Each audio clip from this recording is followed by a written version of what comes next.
Have you ever been called overly sensitive and been told to toughen up? Do you feel easily overwhelmed or anxious when in crowds? Have you ever felt like you just didn't fit in, not just with your friends or family, but I mean here on planet Earth?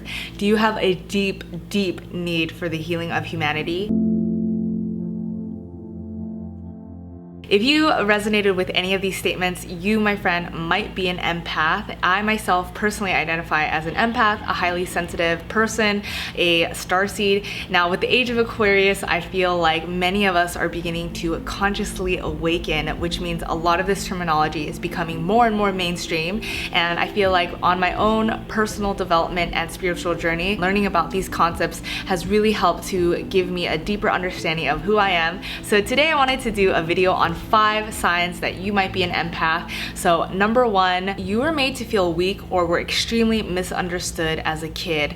Now, the difference between just traditional empathy and being an empath is that empathy allows you to understand other people's feelings, but when you are an empath, you are an emotional sponge essentially, and you not only understand people's emotions, but you take them on as your own.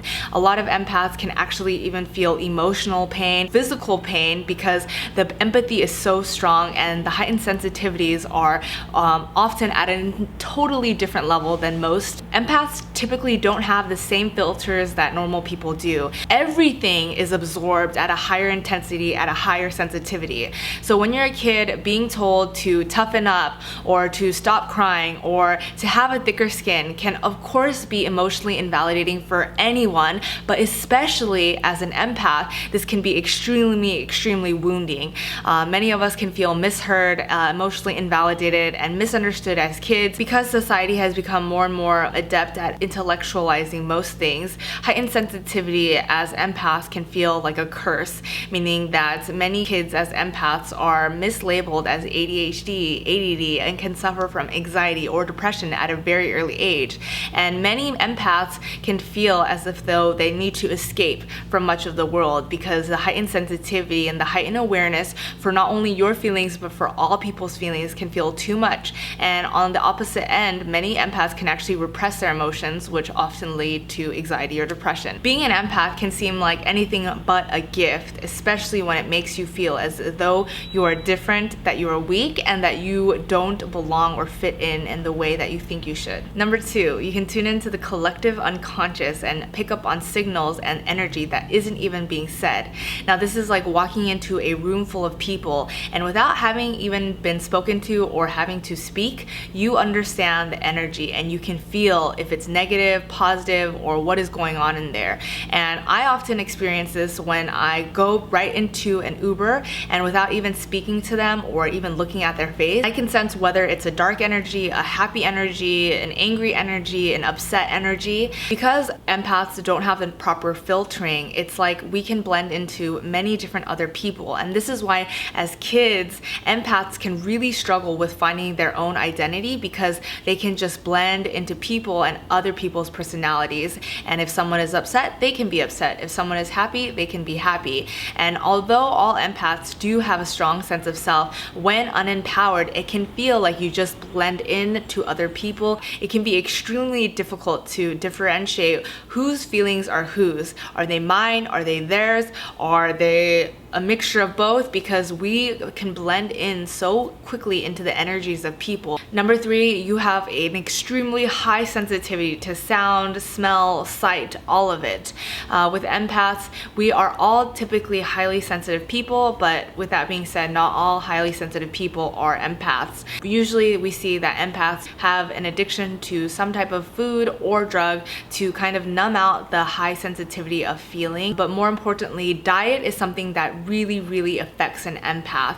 Empaths, like anybody else, are extremely affected by highly processed foods, by meat and dairy, because empaths can not only feel the energy of people, but when they eat meat or dairy, they can feel the emotional trauma of the animal that was once living. Empaths also have a high sensitivity to caffeine and highly processed foods. Many of us cannot drink caffeine because it overstimulates the nervous system and can make us feel like we're about to go crazy. In this book called The Empath Survival Guide, Judith Orloff, who's actually a traditional physician at UCLA for 14 years, she says that many empaths have an addiction to food because they eat as a form of protection from negative energy, or to feel as if there is a protective shield over them due to their sensitivity. Number 4, you dislike going out, partying, being in large crowds. Being alone is the way you feel most protected and the way that you feel most energized, because the harshness of the world can really drag you down. And this is why empaths typically don't like to go out and party, because they feel that it's a superficial way of connecting. Empaths find small talk to be incredibly draining. Unless as a form of escapism, most empaths do not really enjoy going out because of the heightened atmosphere of loud music, of being in large crowds, of being overly stimulated through drugs and alcohol. So empaths really crave and need alone time. They like places and environments where it is soft on their energy. So for example, museums, hiking, being out in nature can really balance out and stabilize their system, because so much of what empaths are experiencing are at typically a way more intense level than the average person. And so empaths are typically introverted if they haven't learned how to be extroverted by society's standards. I am an empath who identifies as being really outgoing, but it takes a lot on my energy, and it is almost like a performative thing for me to go out and be really social. And empaths typically don't like going to crowded places because they can feel the body of energy in that crowd, and it can be extremely overwhelming, especially in places like protests or riots, because things can get extremely violent. Because empaths have a deep understanding of pain and other people's feelings, people typically feel extremely called to open up to empaths, whether that's just at a first chance meeting, at a bar, at a club, in the back of an Uber. I personally experience this a lot, which is why I tend to not go out, especially when people are drunk at bars. They love to open up to me, and I can be in the backseat of an Uber and have this Uber driver just tell me about their childhood trauma and all this pain that they experienced when they were 5.